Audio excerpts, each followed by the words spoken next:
Buenas tardes, hermanos. Que la paz de nuestro Señor y su gracia esté con ustedes, hermanos. En varios versículos varios libros termina diciendo que la gracia del Señor esté con ustedes. Y es por esa gracia que nosotros estamos reunidos hoy aquí, congregados en el nombre de nuestro glorioso Señor Jesucristo. Habíamos visto la pasada semana solamente 3 versículos. Habíamos dividido esta prédica en 4 partes y solamente hemos llegado a avanzar 2, ¿no? Y las partes que nos tocaría avanzar la que hemos avanzado es el mandato. ¿Se acuerdan qué mandato nos da el apóstol Santiago? No hagamos acepción de personas, ¿no? El segundo es un ejemplo.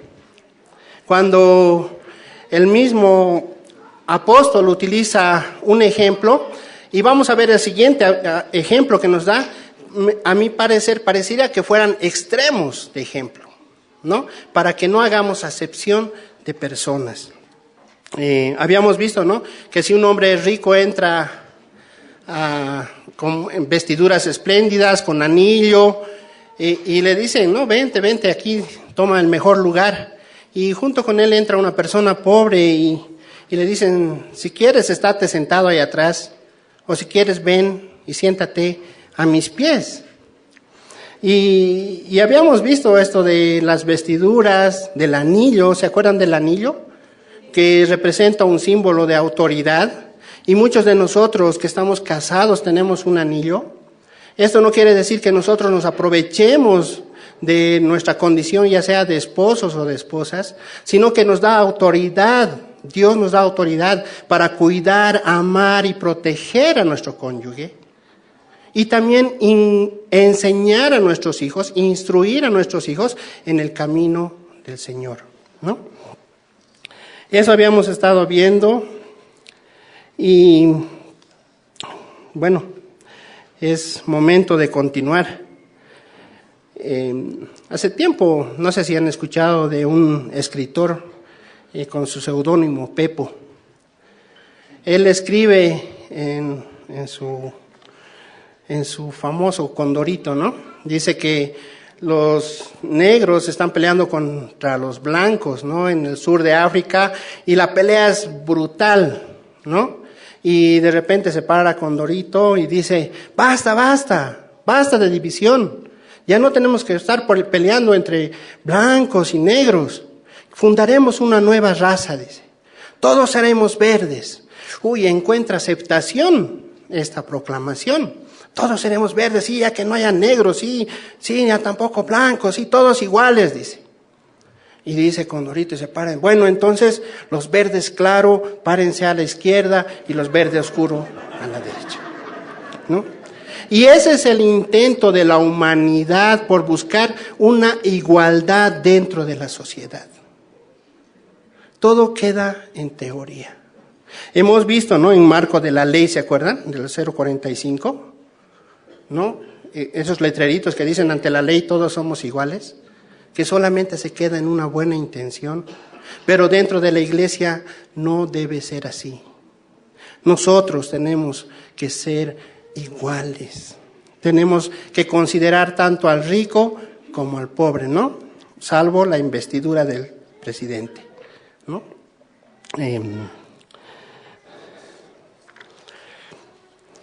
Y continuemos, hermanos. Quisiera que demos lectura del verso 4 y 5, y estamos entrando a la parte de la advertencia y consecuencias.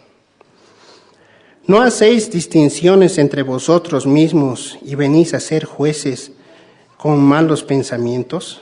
Hermanos míos, amados, oíd, ¿no ha elegido Dios a los pobres de este mundo para que sean ricos en fe y herederos del reino que ha prometido a los que le aman?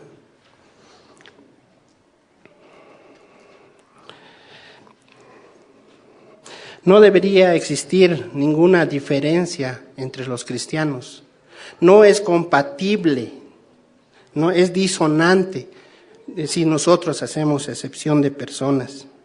Dice que cuando hacemos disensión de personas o hacemos acepción de personas, nosotros nos venimos a convertir como jueces malos, con malos pensamientos. Es interesante ver hacia afuera a países como Estados Unidos, países europeos, que hay mucha gente que se gana plata, vive bien criticando. Hay personas que son críticos de arte, críticos de gastronomía, críticos de música, ¿no? E incluso críticos de comida, de gastronomía. Creo que varios hemos visto Ratatouille, ¿no? Y es un ejemplo solamente en la reverencia que se lo tiene a estas personas que son críticos.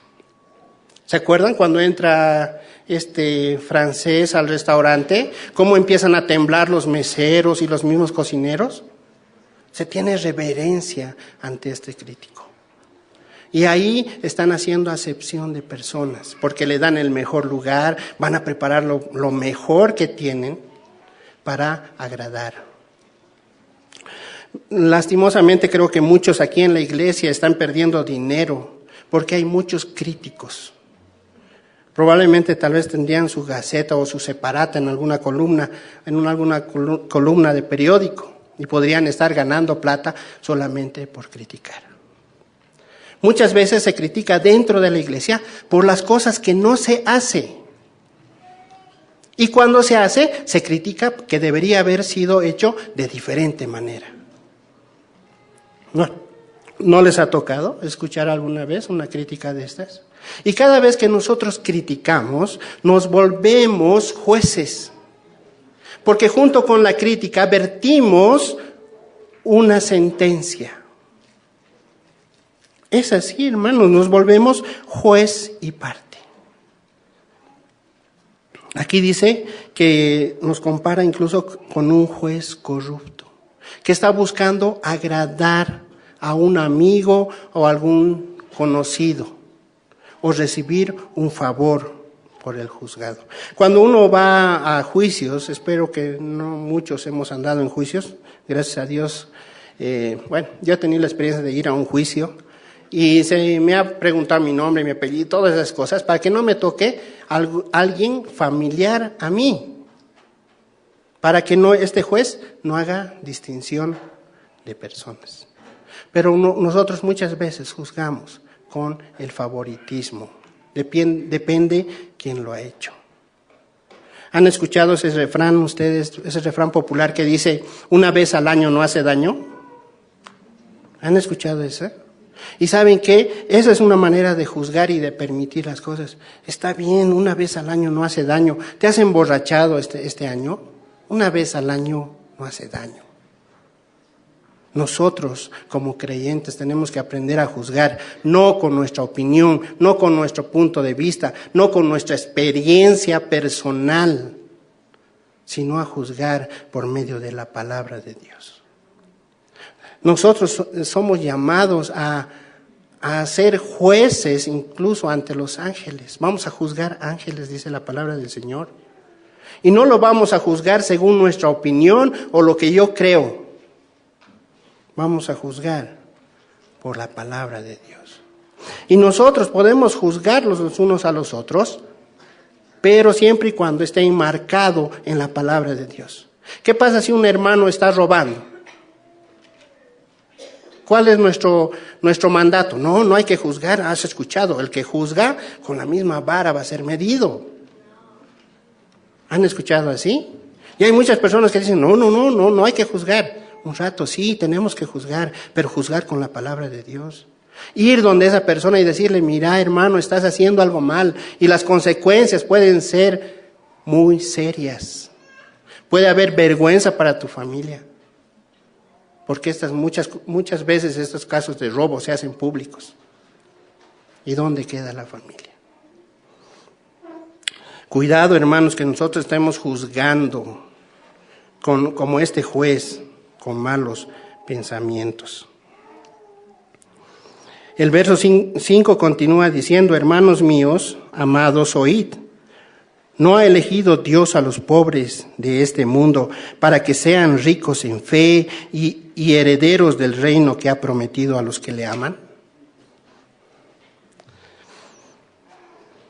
Qué interesante, hermanos. Si vamos a Éxodo capítulo 23, 11, está hablando Dios respecto a las personas que hacen viñedos.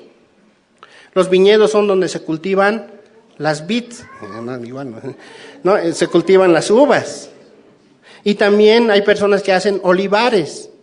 De los olivares, ¿qué se sacan? Las aceitunas y el aceite de olivo, ¿no? No nos olvidemos también que el aceite de olivo en ese entonces incluso servía para las lámparas.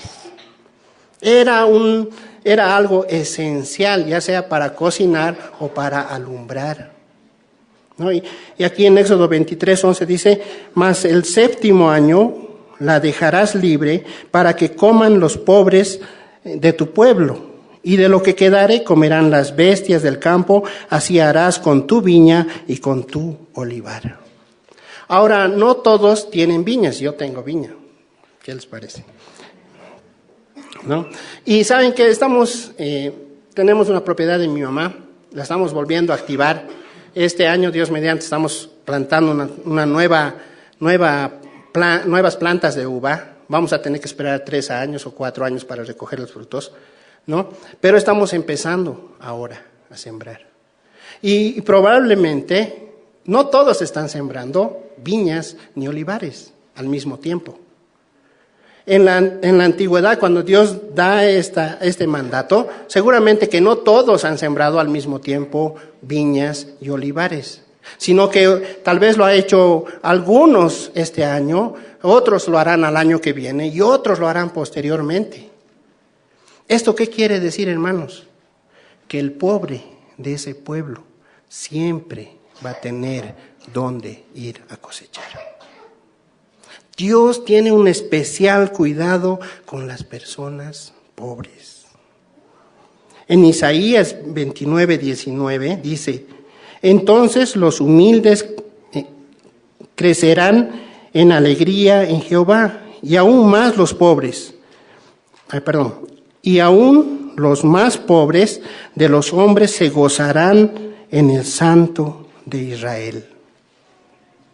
Qué interesante, hermanos.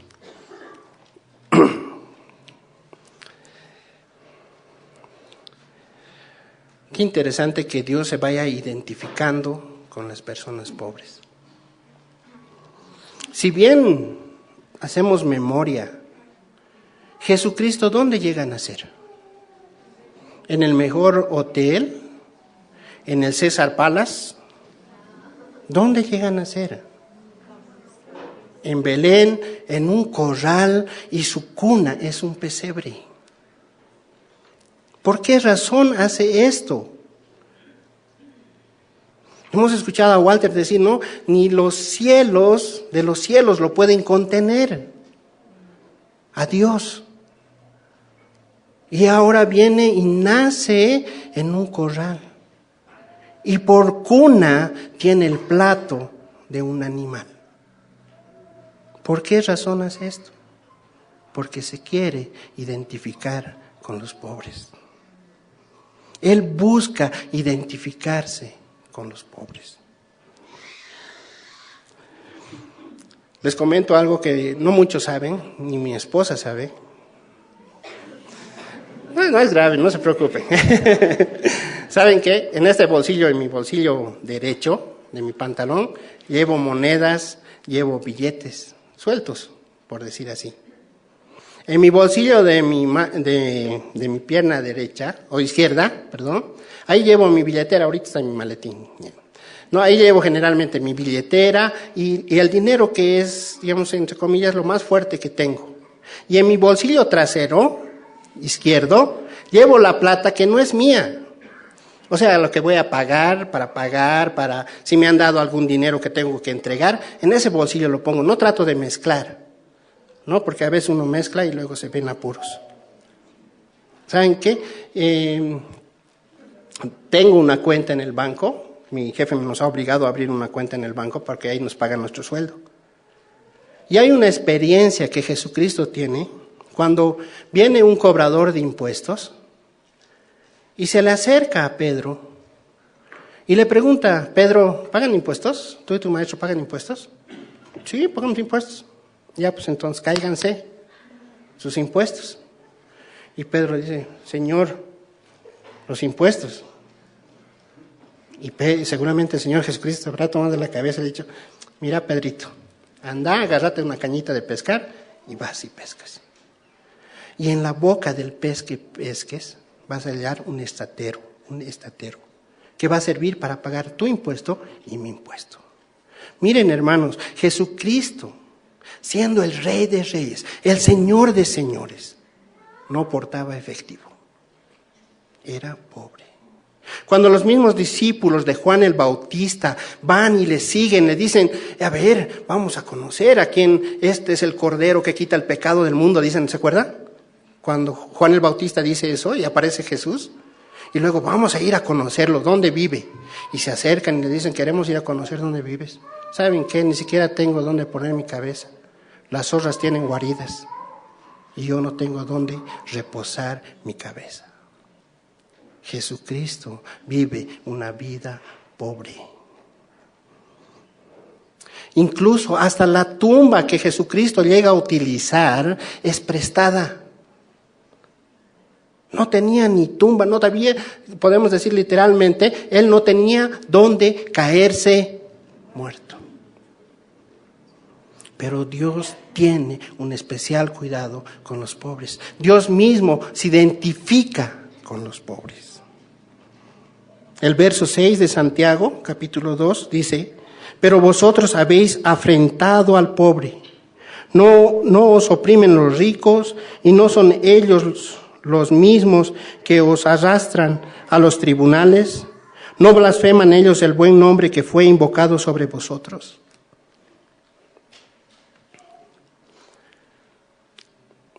De la hermana Justina saben que trae frutos para vender, ¿verdad?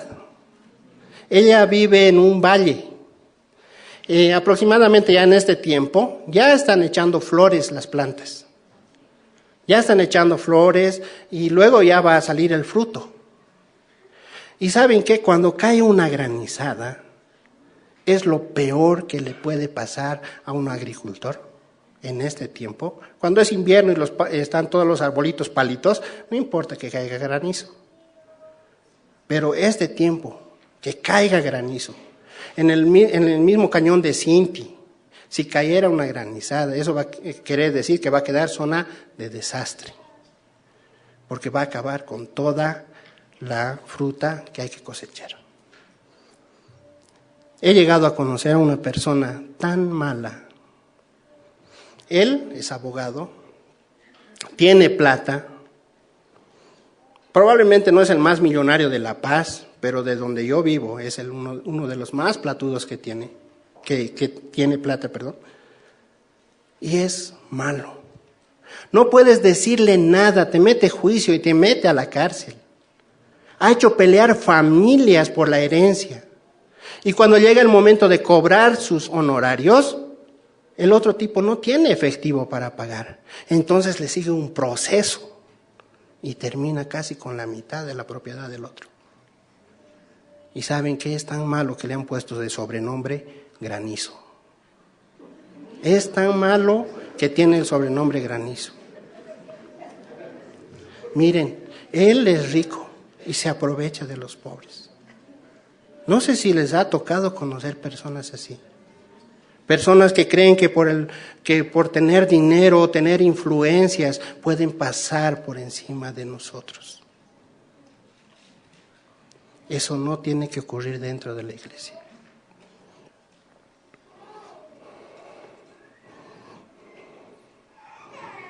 En el Antiguo Testamento, si vemos la vida de Job, Cuando empezamos a leer el libro de Job, él es rico, tiene ganado, tiene hijos, tiene fincas, por decirlo, por aquí, por allá. Y de repente, ¡zas!, quiebra total. Pierde sus hijos, pierde todo el ganado, pierde todas sus propiedades y está en la banca rota. Y vienen sus amigos, otros adinerados seguramente, para quererlo animar y decirle: mira, ¿cuál es la causa? ¿Qué has hecho? Has debido pecar contra Dios y Dios te ha castigado. Muchas veces nosotros familiarizamos la prosperidad con que las cosas las estamos haciendo bien. Creemos que la pobreza es una maldición. No es así, por si acaso. No es así. Ahora, que no trabajes, que no estudies para tener algo mejor, quizás es parte tuya, es responsabilidad tuya, pero no es un castigo de Dios. Y muchas veces en el Antiguo Testamento se asociaba a la prosperidad a que estabas haciendo bien las cosas con Dios. Si eras próspero, Dios te estaba bendiciendo, estabas haciendo las cosas bien. La mejor época de Israel, en la época dorada de Israel, era junto con David y cuando después su hijo Salomón ejerce de rey. La época dorada, ¿sí o no? Sí, pero lastimosamente Salomón, ¿cuántas concubinas tenía? Esposas, creo que tenía 700 y 1000 en total. Bueno, harto. Como nuestro presidente Evo, ¿no? Cuando dice, cuando está rindiendo cuentas y dice: tanto hemos invertido en esto, es harto. Bueno, hermanos, era harto. ¿Ya? Tenían varias mujeres. Pero ¿qué pasa? El pueblo de Israel estaba en su mejor bonanza. Creo que no ha habido mejor tiempo en el gobierno de Salomón, que ha llegado a la cúspide, Israel. Pero ha sido el momento donde se han introducido los ídolos. Porque Salomón se ha empezado a casar con mujeres que no creían en Dios y les ha permitido traer a sus ídolos y ha permitido colocar lugares altos en Israel donde las personas iban y se postraban a otros dioses. No asociemos la riqueza con que estamos haciendo bien las cosas para Dios. Cuanto más rico estaba Israel, más se estaba apartando. En Apocalipsis, cuando el ángel escribe a las 7 iglesias, una de ellas, la que está en el capítulo 3, del verso 14 al 22, habla de la Odisea. Una iglesia que decía: soy rica, tengo. Un historiador dice que hubo un terremoto en este lugar y los romanos mandan y les dicen qué necesitan para que les ayudemos. Y ellos dicen: no, tenemos todo, somos ricos. Somos ricos. Esta iglesia creía que tenía las mejores vestiduras y Dios le dice que estaba desnuda. Ellos producían el colirio para mejorar la vista, como medicina para que no se queden ciegos. Y Dios les dice que estaban ciegos. Que vengan a Él y compren oro refinado de Él. Y lo más triste es que dice: estoy a la puerta y llamo. Estoy a la puerta y llamo. Y si me abren, entraré y cenaré con ustedes. Era una iglesia que a Dios lo tenían afuera. Era próspera. Tenían, económicamente hablando, tenían. Pero Dios estaba ausente de esa iglesia. Por eso es que dice: estoy a la puerta y llamo. Qué triste condición. De creer que lo económico es todo. Pero sin embargo, Dios estaba ausente de la iglesia.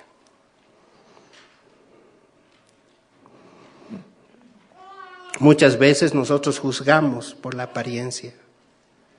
Hay un dicho, como te ven, lo saben, ¿no? Entonces nosotros tratamos de vestir bien para aparentar. Y muchas veces cuando llegamos a vestir bien, hacemos acepción de las otras personas que no se visten bien. Venimos a ser como jueces, con malos pensamientos. La pasada semana les comenté, ¿no?, que tengo 2 trajes, nada más. Antes tenía un hito, ahora ya tengo 2. Para los que no estaban la semana pasada. ¿Por qué les cuento esto, hermanos? Y claro, podrían decir, ¿qué les interesa o qué me interesa que tenga 1 o 2 trajes? Les cuento esto, hermanos, porque a mí me cuesta utilizar corbata, saco y lo demás. Me cuesta económicamente incluso.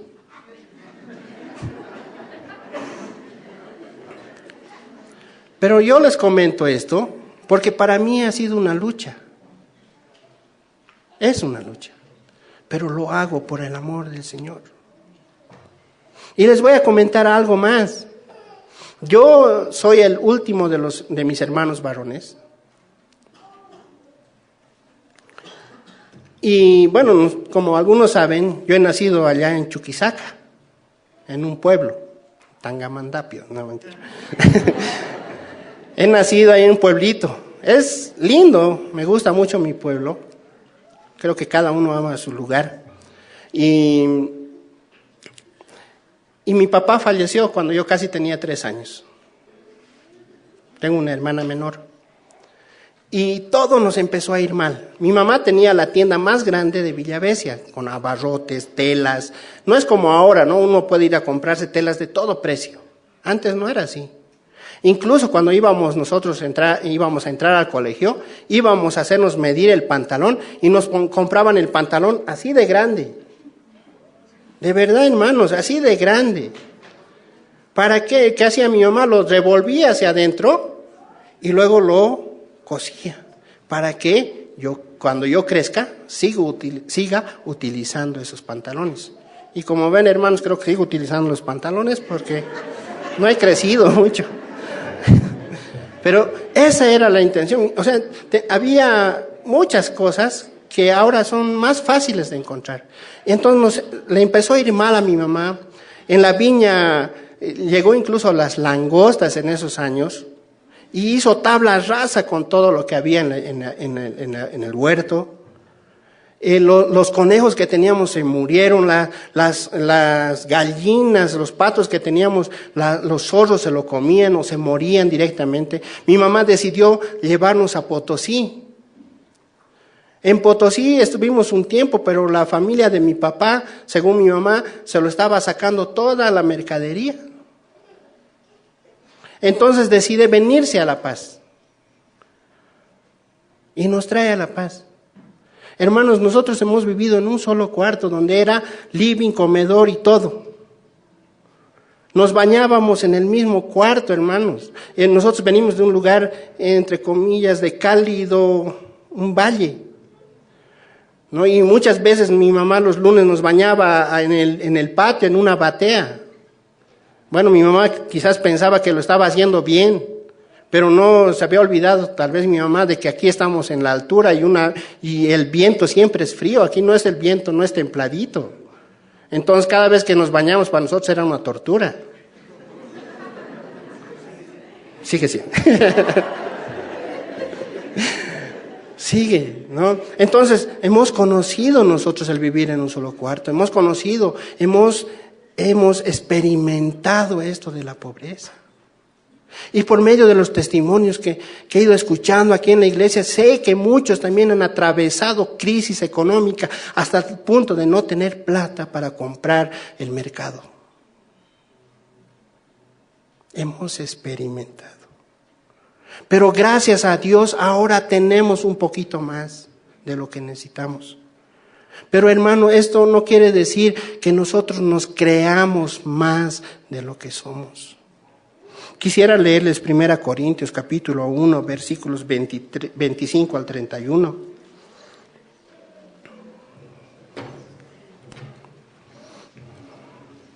Dice la palabra del Señor, porque lo insensato de Dios es más sabio que los hombres, y lo débil de Dios es más fuerte que los hombres. Pues mirad, hermanos, vuestra vocación, escuchen esto, hermanos, vuestra vocación, que no sois muchos sabios según la carne, ni muchos poderosos, ni muchos nobles, sino que lo necio del mundo escogió Dios para avergonzar a los sabios, y a los débiles del mundo escogió Dios para avergonzar a los fuertes. Y lo vil del mundo y menospreciado escogió Dios,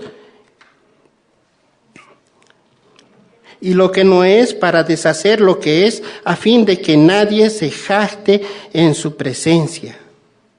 Mas por él estáis vosotros en Cristo Jesús, el cual nos ha sido hechos por Dios sabiduría, justificación, santificación y redención, para que, como está escrito, el que se gloríe, gloríese en el Señor. ¿Cuál es su caso, hermanos? ¿De dónde les ha sacado Dios? ¿Habrá motivos para que algún rato nosotros nos sintamos más que los otros? No hay razón. Es por eso que nosotros no tenemos que hacer acepción de personas, ya sea por lo cultural o por lo económico, por el estatus social o por lo que uno puede tener o no tener.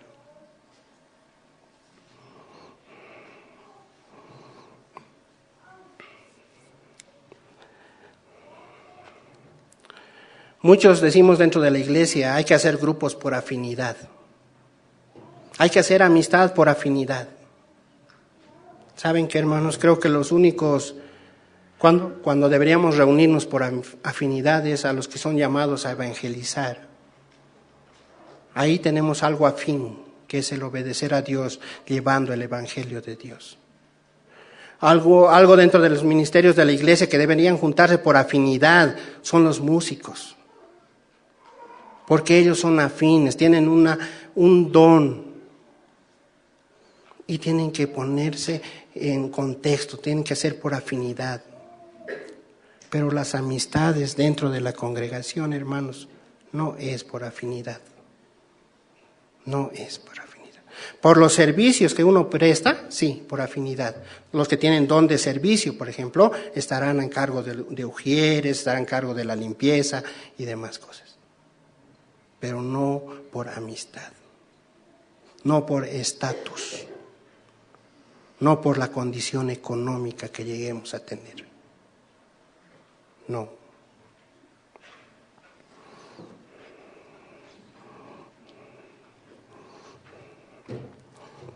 Gracias.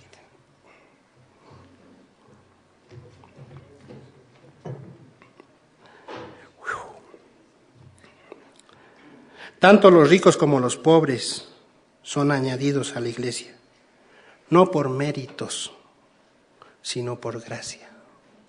Si hay hermanos que están económicamente bien, es por la gracia de Dios. Y los que están mal, también es por la gracia de Dios.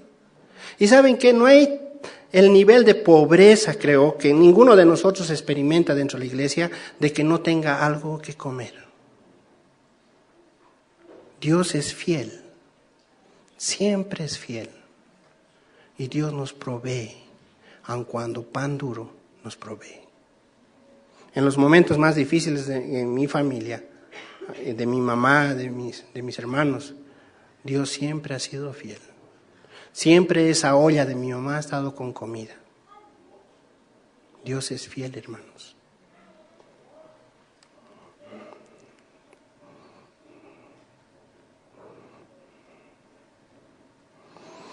Se está introduciendo mentalidades y espero que no lleguen a la iglesia.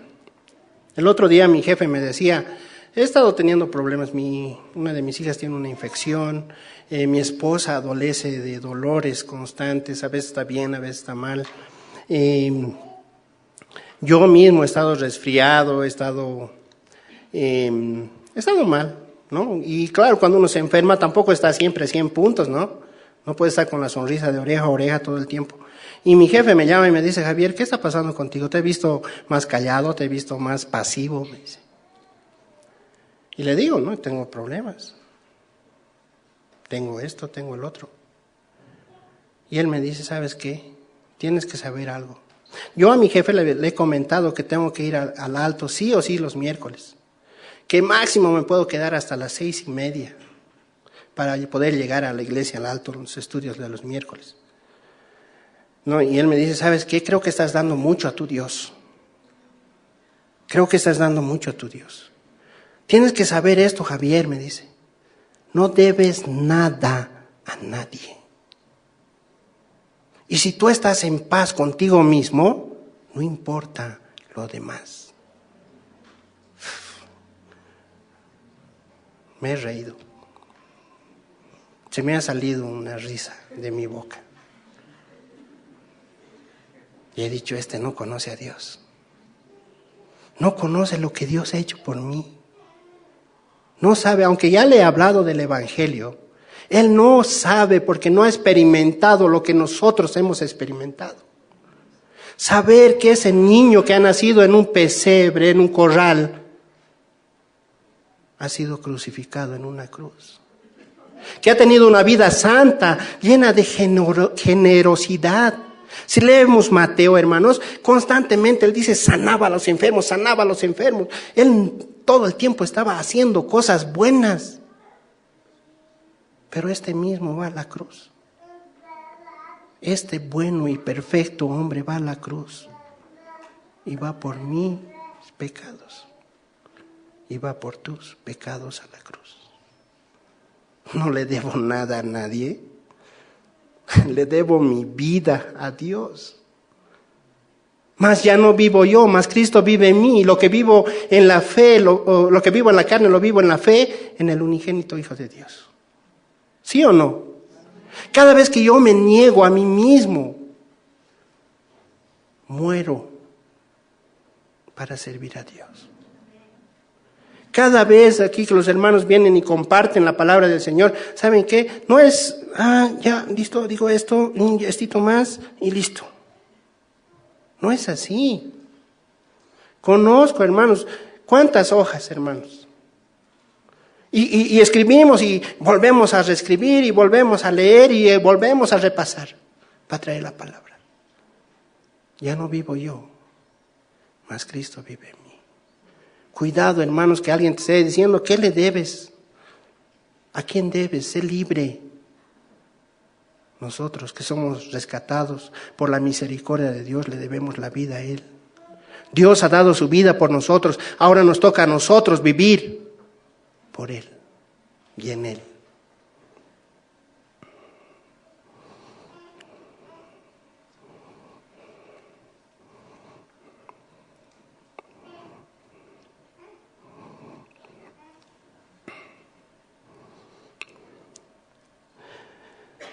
Más allá, hermanos, de una pobreza económica o de una pobreza material, en Mateo 5, capítulo 5, verso 3 dice, bienaventurados los pobres de espíritu. Bienaventurados los pobres de espíritu, pues de ellos es el reino de los cielos. Ha llegado un momento en mi vida que he tenido que reconocer mi quiebra espiritual. He tenido que reconocer que yo mismo no me podía salvar a mí mismo. Y he reconocido que necesito de Jesucristo. Y he reconocido que soy pobre espiritualmente. Y en ese momento, cuando he reconocido esto, Dios me ha hecho acreedor de la vida eterna. Por eso dice, bienaventurados los pobres en espíritu, pues de ellos es el reino de los cielos. ¿Cuántos de nosotros hemos ido en diferentes situaciones, en diferentes momentos, y nos hemos confrontado con una crisis espiritual, una pobreza espiritual? Y ese momento ha sido cuando hemos recibido a Cristo como Señor y Salvador. Y Dios nos ha añadido a su iglesia. Dios nos ha rescatado de nuestra vana manera de vivir. Dios me asombra mucho. Dios siempre está buscando algo más. Nosotros muchas veces vemos lo superficial. Dios está buscando más.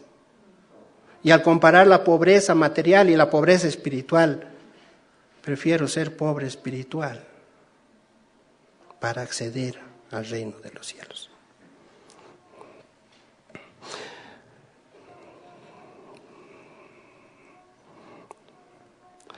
Dice el verso 8, si en verdad cumplís la ley real conforme a la Escritura, amarás a tu prójimo como a ti mismo.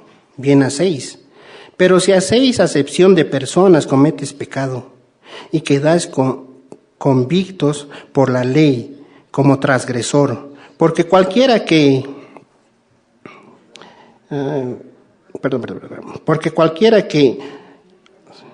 guardare toda la ley, pero ofendiere en un punto, se hace culpable de todo. Porque el que dijo, no cometerás adulterio, también ha dicho, no matarás. Ahora bien, si no cometes adulterio, pero matas, ya te has hecho transgresor de la ley. El apóstol Santiago creo que utiliza extremos para explicarnos. Extremos, ¿no? Como el extremo de un hombre rico y un hombre pobre, ¿no? Para explicarnos que no hay que hacer acepción de personas. Y ahora está comparándonos. ¿Cuántos aquí han adulterado? No levanten la mano, por favor. La palabra dice que si nosotros hemos mirado y hemos codiciado en nuestro corazón a una mujer, ya hemos pecado. ¿Cuántos aquí han matado a una persona? ¿Cuántos? Y ya es un extremo, ¿no? Mira, muchas veces cuando llevamos el evangelio a las personas, nos dicen, pero yo no soy no, yo no he matado a nadie. Lo más que hago es emborracharme o decir mentiras, pero no he matado a nadie. La comparación es extrema. Adulterio o matar, ¿qué será más grave? Son iguales. No hay pecados chiquititos para Dios. Ambos son pecados. Y dice, amarás a tu prójimo como a ti mismo. En esto se resume la ley. Dice, amarás al Señor tu Dios con toda tu alma, con toda tu mente y con todas tus fuerzas. Y a tu prójimo como a ti mismo. Cuando nosotros hacemos acepción de personas, estamos pecando. Estamos fallando.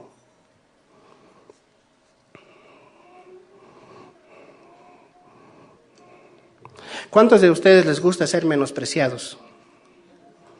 ¿A cuántos de ustedes les gusta como ser la llanta de auxilio? ¿A cuántos les gusta ser los de la banca? ¿A cuántos de ustedes les gusta que los menosprecien? Hay una regla que Dios nos enseña en Mateo 5.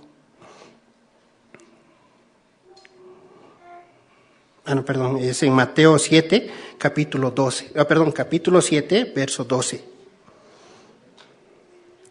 Esta es una regla que creo que todos deberíamos practicarla. A mí no me gusta ser echado a menos. A mí no me gusta ser plato de segunda mesa, como dicen. Entonces, para no hacer eso, leamos lo que nos dice Mateo 7, verso 12. Así que todas las cosas que querráis que los hombres hagan con vosotros, así también haced vosotros con ellos. Porque esto es la ley y los profetas. ¿Quieres ser saludado? Saluda. ¿Quieres ser respetado? Respeta.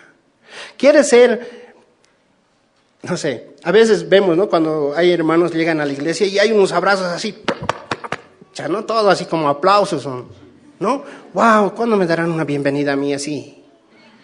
¿Saben qué? ¿Quieres recibir una bienvenida así? Tú dala. Tú da. No esperes solamente a recibir.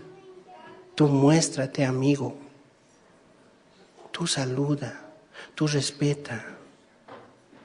¿Te gusta que tu plato de comida sea más chiquitito que el otro? Que de la persona que está a tu lado. Se trata de ser equitativo en todo. Trata de ser equitativo. Trata de ser justo. Para que contigo también sean justos.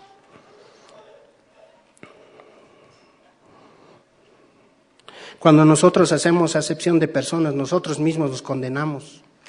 ¿Han escuchado la palabra se está disparando a su propio pie? ¿Saben qué? Cuando hacemos acepción de personas, eso estamos haciendo, nos estamos disparando a nosotros mismos. Porque a cualquier rato va a venir alguien que nos va a menospreciar, nos va a tener a menos.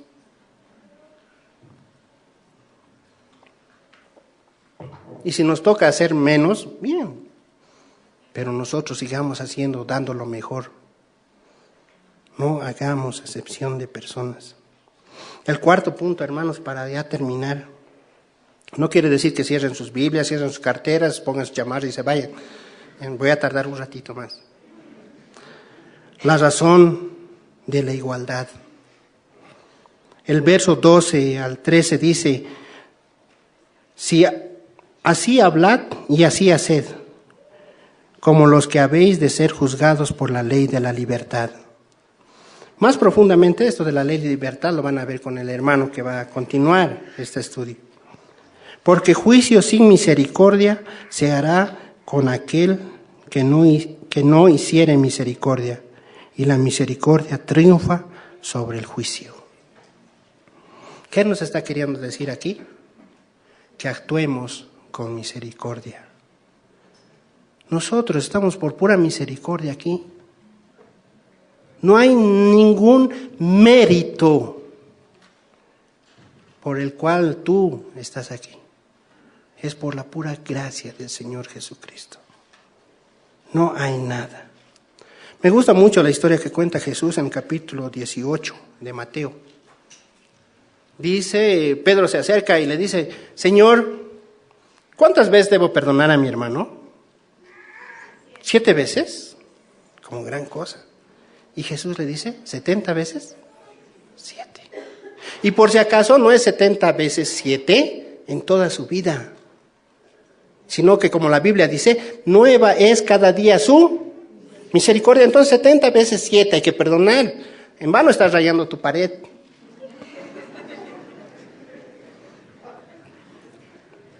$70 veces 7. Y viene y le dice Pedro, ¿no? ¿Cuántas veces tengo que perdonar? 70 veces 7. Y Jesús le cuenta una historia. Y le dice, había un rey que decide hacer cuentas con sus siervos. Y llama a sus siervos a hacer cuentas. Y viene uno que le debía carretillas de monedas de oro. Y le dice, págame. Y le dice, no tengo. Ah, ¿no tienes? Pues bien, vas a ser echado a la cárcel. Y tus hijos van a ser vendidos como esclavos junto con tu esposa. Van a ser vendidos. Y el otro dice, ten misericordia de mí. Y se postra, dobla rodillas. Ten misericordia de mí, por favor dame más tiempo y te pagaré. Y este rey, movido a misericordia, no solamente le da más tiempo, no amplía su boleta de crédito, sino que lo perdona y sale a la calle. Y en la calle se encuentra con otro consiervo que le debía poco. Y lo toma del cuello y le dice, págame lo que me debes. Y el otro hombre hace lo mismo que él ha hecho. Se postra de rodillas y le dice, dame tiempo que te pagaré. Y el otro no es movido a misericordia. Y llama a un alguacil y lo hace echar a la cárcel. Cuando sus otros consiervos ven esto, se entristecen, se ponen tristes y van donde el rey y le dicen, mira lo que tú le has perdonado a este hombre. Él ha salido a la calle y no ha podido perdonar a alguien que le debía algo de dinero. El rey lo manda a llamar y le dice, hey, ¿qué ha pasado contigo? ¿Acaso no te he perdonado tu deuda? ¿Y acaso tú no deberías haber hecho lo mismo con tu consiervo? Y el rey ordena que sea echado a la cárcel y llama a un verdugo para que lo castigue hasta que pague. Ahora, ¿cuánto Dios te ha perdonado? En la situación económica que te encuentres, ya seas pobre o rico, Dios, ¿cuánto te ha perdonado? En la misma palabra dice, ¿de qué le sirve al hombre ganar el mundo si no puede pagar el rescate de su alma? ¿Cuánto Dios te ha perdonado? Si vemos la palabra de Dios, dice que la paga del pecado es muerte. La paga del pecado es muerte. Hay que pagar. Hay que pagar. ¿Cuánto te ha perdonado Dios? Y esto no da derecho al pobre a jactarse de su pobreza o a menospreciar tampoco al rico o al que tiene más que él.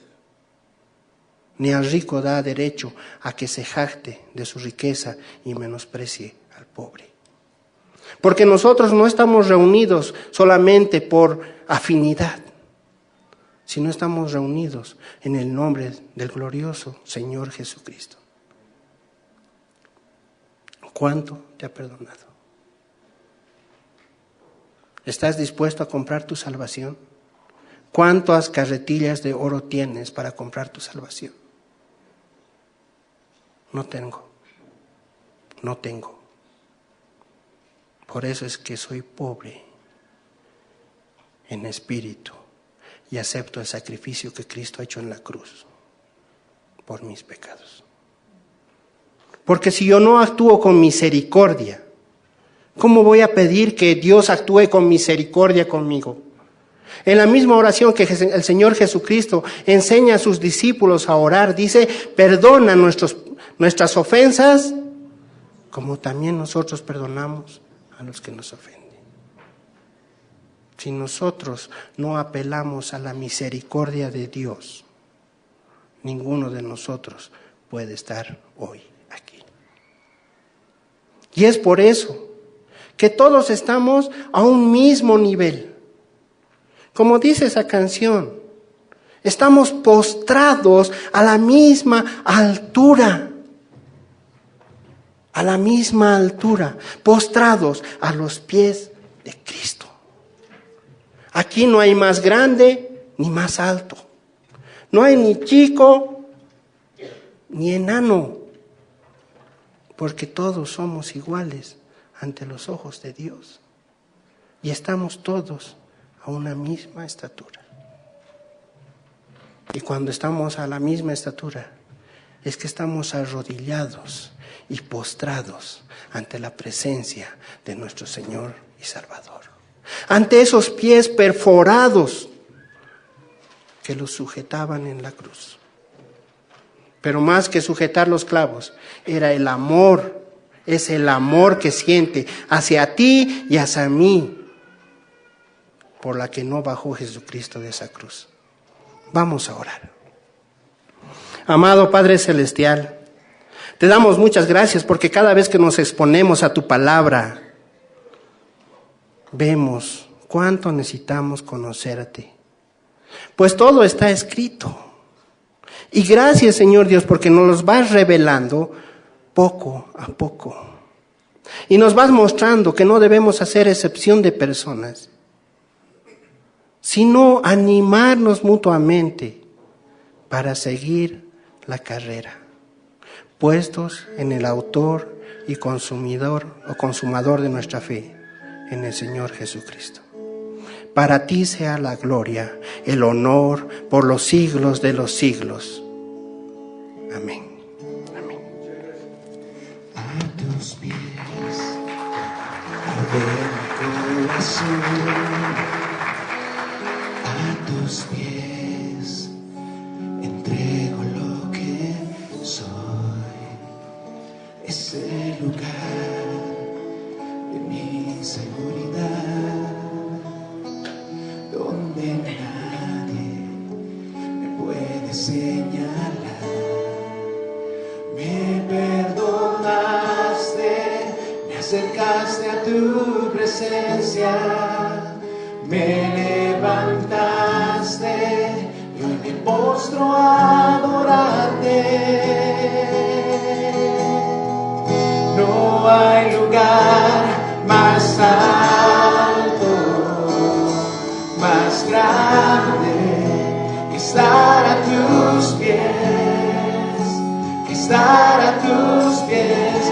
No hay lugar más alto, más grande que estar a tus pies, que estar a tus pies, a tus pies, de mi corazón, a tus pies, entrego lo que soy, ese lugar de mi seguridad, donde nadie me puede señalar. Me perdonaste, me acercaste a tu presencia, me levantaste, hoy me postro a adorarte.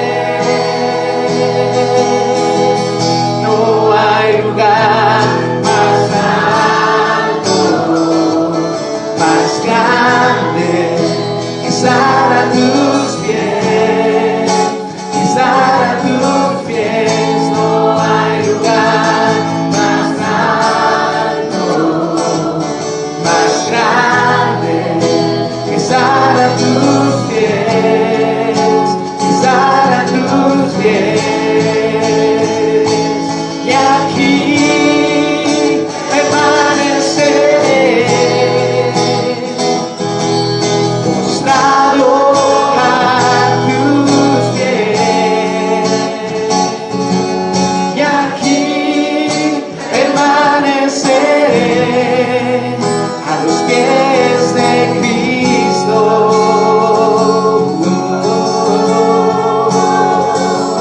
Y aquí permaneceré,